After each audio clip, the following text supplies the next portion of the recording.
Perjalanan Pendidikan Nasional berdasarkan perspektif Ki Hajar Dewantara. Pada era sebelum proklamasi, pendidikan hanya untuk kalangan menengah ke atas saja. Sedangkan masyarakat Indonesia dengan kalangan bawah, mereka tidak bisa mengenyam yang dinamakan pendidikan. Pada tahun 1854, awal mula dibentuknya sekolah di Indonesia, berupa sekolah-sekolah kabupaten untuk masyarakat pribumi yang didirikan oleh petinggi-petinggi di Indonesia. Sekolah ini dibuat karena pihak Belanda kekurangan pekerja. Tetapi balik lagi, yang diperbolehkan mengikuti pendidikan hanyalah calon-calon pegawai negeri. Mereka dilatih agar bisa bermanfaat untuk pemerintah Belanda dengan mendapatkan upah yang sedikit. Lalu pada tahun 1864 kembali didirikannya sekolah di Indonesia yang dinamakan dengan Bumi Putra atau Putra-Putra Jawa, yang mana sekolah ini terdiri dari 3 kelas. Selanjutnya didirikan juga sekolah Dr. Stopia oleh Belanda untuk dapat memberantas penyakit wabah yang sedang menyerang di tahun itu. Sekolah-sekolah tersebut dalam pengajarannya masih menggunakan budaya Belanda yang intelektualitis, materialis, dan juga kolonial. Dengan fakta yang ada, membuka mata anak bangsa terdidik untuk memulai perjuangan kemerdekaan dalam ranah pendidikan. Salah satunya adalah Ki Hajar Dewantara. Dia berkata dalam pidatonya saat di UGM, di samping pendidikan kecerdasan pikiran, harus ada pendidikan yang kultural. Jangan sampai kita hanya meniru sistem pendidikan dan pengajaran yang sepi pengaruh kebudayaan seperti yang kita alami di zaman Belanda. Sehingga pada tahun 1920 muncullah cita-cita baru yang menghendaki perubahan pendidikan dan pengajaran oleh Ki Hajar Dewantara yang menginginkan pembangunan sekolah tanpa campur tangan Belanda. Yang mana cita-cita tersebut baru terlaksana dan tercipta pada tanggal 3 Juli tahun 1922 dengan dibangunnya sekolah tamasiswa oleh Ki Hajar Dewantara yang dapat diikuti oleh seluruh masyarakat Indonesia. Tujuan didirikannya sekolah tamasiswa adalah agar terlaksananya pendidikan secara merata, sekaligus menanamkan nilai-nilai persatuan di atas perbedaan atau Bhinneka Tunggal Ika.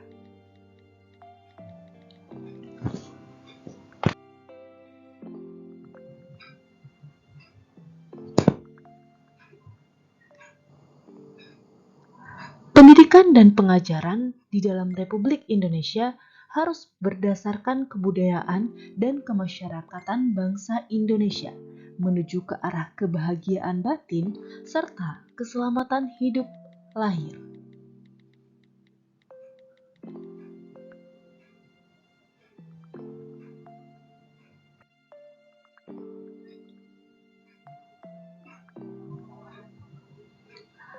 Ki Hajar Dewantara pernah berkata, "Didiklah anak-anak kita dengan cara yang sesuai dengan tuntutan alam dan zamannya sendiri."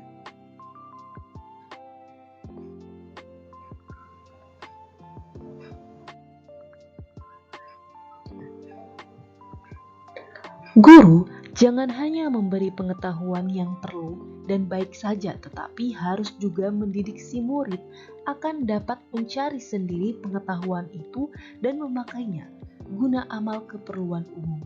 Pengetahuan yang baik dan perlu itu yang manfaat untuk keperluan lahir batin dalam hidup bersama.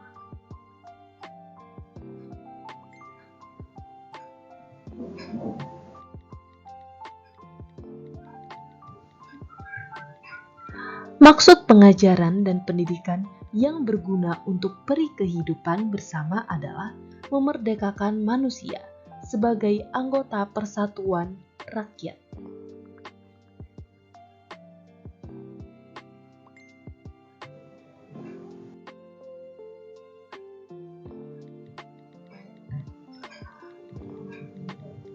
Semboyan Ki Hajar Dewantara, ing ngarsa sung tulada, artinya di depan.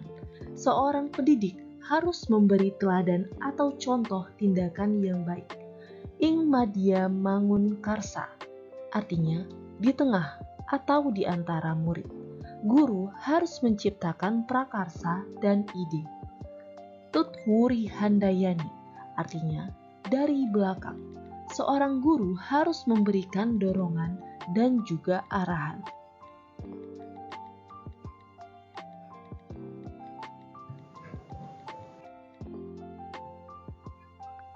Pendidikan saat ini yang menggunakan teori Ki Hajar Dewantara.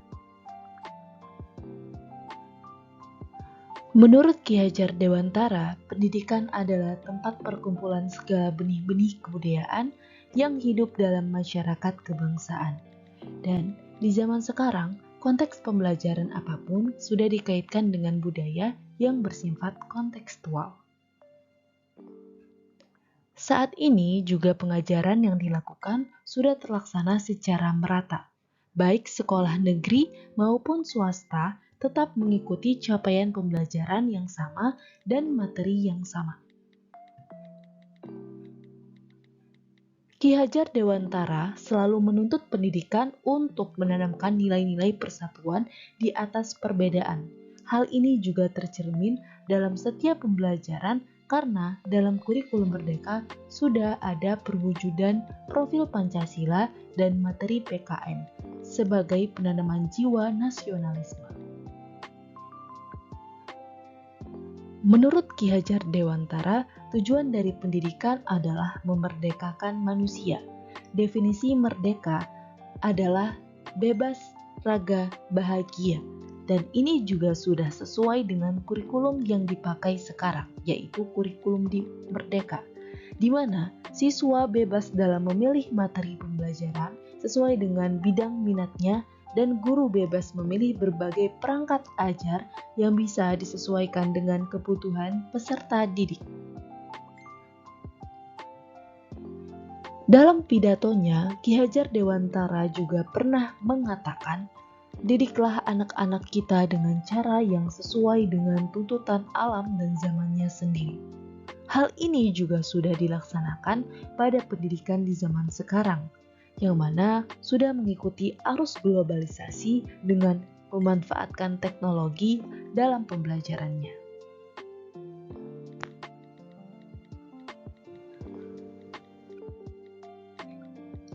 Walaupun secara teori sudah baik dengan menetapkan kurikulum Merdeka, tetapi dalam pelaksanaannya masih saja ada yang kurang baik. Seperti pada kurikulum Merdeka sudah dituntut guru untuk bisa menggunakan teknologi, tetapi nyatanya banyak guru yang tetap mengajarkan tanpa teknologi karena keterbatasan usia, malas belajar, dan berbagai alasan lainnya. Padahal menurut Ki Hajar Dewantara, pendidikan haruslah mengikuti perkembangan zaman. Penanaman nilai dan adab pada masa Ki Hajar Dewantara sangatlah diperhatikan. Namun saat ini, walaupun sudah banyak pembelajaran yang dilakukan tentang penanaman nilai-nilai, tetapi masih saja adab siswa terhadap siswa lainnya, maupun terhadap guru, cukup memprihatinkan. Menurut Ki Hajar Dewantara, pendidikan berarti memerdekakan manusia, dan merdeka adalah selamat raga dan bahagia. Namun, malah banyak guru yang merasakan tuntutan dan sistem kurikulum merdeka sangatlah rumit. Banyak guru yang tidak paham akal hal ini, begitupun dengan siswa. Materi yang ada di kurikulum merdeka disatukan berdasarkan elemen sehingga membuat siswa menjadi bingung akan pembelajaran yang diberikan. Selain itu, juga dapat ditelusuri berdasarkan semboyan Ki Hajar Dewantara. Yang pertama, Ingarsa Sung Tulada yang berarti di depan. Artinya, guru harus bisa menjadi contoh atau panutan bagi siswanya. Di zaman sekarang juga tidak semua guru memberikan contoh yang baik kepada siswanya. Seperti datang terlambat, malas mengajar, hanya memberi catatan kepada siswa, membuang sampah sembarangan, dan lain sebagainya. Kedua, Ilmadia Mangun Karsa, artinya di tengah. Memberi atau membangun semangat, niat maupun kesamauan itu adalah tugas guru juga. Secara pelaksanaan, hal ini juga masih kurang diberikan oleh guru. Tidak dapat dipungkiri, masih banyak guru yang cenderung membiarkan siswanya. Terakhir adalah Tutwuri Handayani yang artinya di belakang. Guru harus bisa memberikan semangat maupun dorongan, namun banyak guru juga yang tidak tahu atau mengenali mengamati siswanya secara mendalam.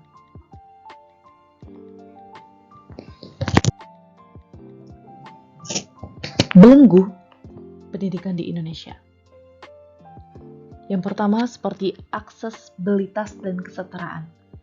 Beberapa daerah, terutama di perdesaan, masih menghadapi kesulitan dalam mendapatkan akses pendidikan yang layak. Yang kedua, infrastruktur dan fasilitas, di mana sekolah di daerah tertentu mungkin kekurangan infrastruktur dan fasilitas yang memadai, termasuk gedung sekolah yang layak, perpustakaan, dan laboratorium. Yang ketiga adalah kemiskinan dan kesejahteraan siswa. Kondisi ekonomi keluarga dapat mempengaruhi akses dan partisipasi siswa dalam melaksanakan pendidikan. Kurangnya dukungan finansial bagi siswa yang kurang mampu dapat menjadi hambatan bagi siswa dalam pelaksanaan pembelajaran. Kualitas pendidikan. Standar pendidikan di sekolah-sekolah sering tidak merata dan kurangnya sumber daya dapat menghambat kualitas pendidikan.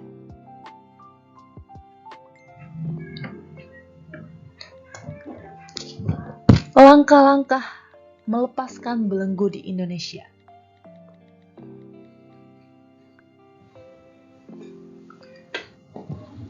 Yang pertama adalah peningkatan kualitas guru.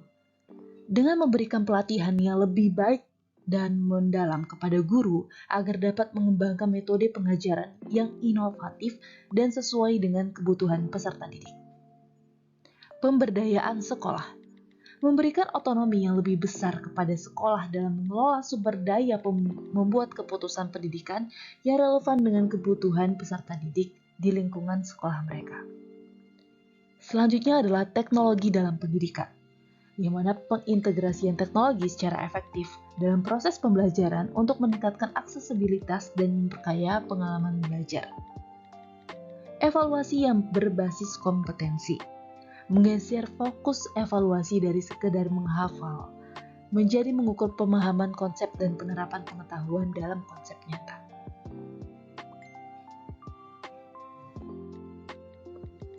Strategi melepaskan diri dari belenggu pendidikan. Pertama, pengembangan kreativitas dan inisiatif. Pendidikan yang memerdekakan memberikan ruang bagi peserta didik untuk mengembangkan kreativitas mereka dan mengambil inisiatif dalam proses pembelajaran. Guru yang terikat pada praktik-praktik yang kaku atau otoriter mungkin menghambat perkembangan kreativitas peserta didik. Kedua, kemandirian dan tanggung jawab. Pendidikan yang memerdekakan mendorong kemandirian peserta didik dan memberikan tanggung jawab atas pembelajaran mereka. Praktik-praktik yang sangat terpusat pada guru atau aturan-aturan yang ketat dapat menghalangi pengembangan kemandirian dan tanggung jawab peserta didik. Ketiga, keterlibatan aktif peserta didik.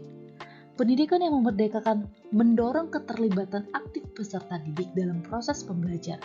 Guru yang membebaskan diri dari praktik-praktik yang menghambat partisipasi aktif peserta didik akan menciptakan lingkungan di mana mereka merasa dihargai dan didengar. Memahami keanekaragaman individu. Pendidikan yang memerdekakan memahami keanekaragaman individu peserta didik. Guru yang tidak membebaskan diri dari praktik-praktik yang merendahkan atau menormalkan perbedaan mungkin tidak dapat memberikan dukungan yang sesuai untuk setiap siswa.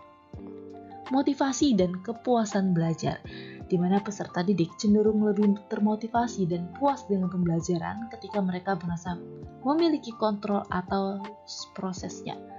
Guru yang membebaskan diri dari praktik-praktik membatasi motivasi dapat menciptakan lingkungan belajar yang lebih positif.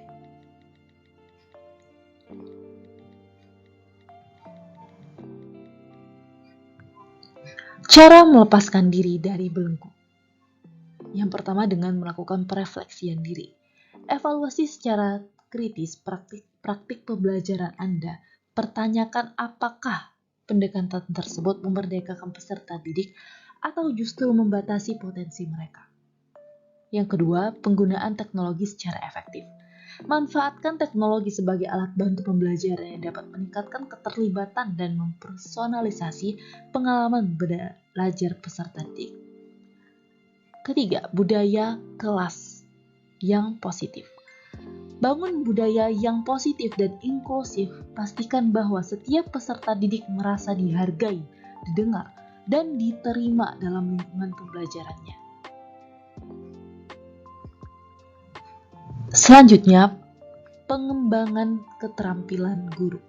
Selalu mencari peluang untuk mengembangkan keterampilan dan pengetahuan sebagai guru. Ikuti pelatihan, seminar, atau program pengembangan profesional yang relevan. Pemahaman peserta didik. Kenali kebutuhan, minat, dan gaya belajar individu peserta didik. Ini memungkinkan Anda untuk menyusun strategi pembelajaran yang lebih sesuai dengan memerdekakan mereka.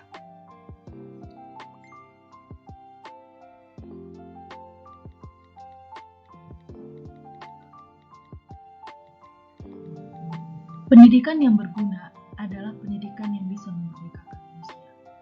Ing narsa song tulada, ing madia mangun karsa, tuthuri handayani adalah semboyan Ki Hajar Dewantara yang artinya di depan, di tengah, dan di belakang. Dengan kita di depan, pendidik harus memberi teladan atau contoh yang baik. Ketika kita di tengah, kita harus bisa menciptakan prakarsa dan ide. Dan ketika kita di belakang, kita harus bisa memberikan dorongan dan arahan kepada siswa kita. Guru jangan hanya memberikan pengetahuan yang perlu dan baik saja, tetapi harus juga mendidik si murid akan dapat mencari sendiri pengetahuan itu dan memakainya guna amal keperluan umum. Dalam pembelajaran tetap harus berdasarkan kebudayaan Indonesia. Pembelajaran yang dilakukan harus mengikuti perkembangan zaman. Dalam pembelajaran diharuskan seorang guru dapat melihat keanekaragaman individu. Sehingga dari beberapa teori yang saya pahami di atas, perubahan yang dapat saya lakukan pada diri saya sendiri adalah dengan selalu berusaha memberikan pengajaran yang baik kepada siswa, seperti pembelajaran yang memerdekakan siswa, menjadi contoh, menciptakan ide, mendorong siswa dalam belajar, mengikuti perkembangan zaman, dan tidak menghilangkan budaya atau kultural Indonesia.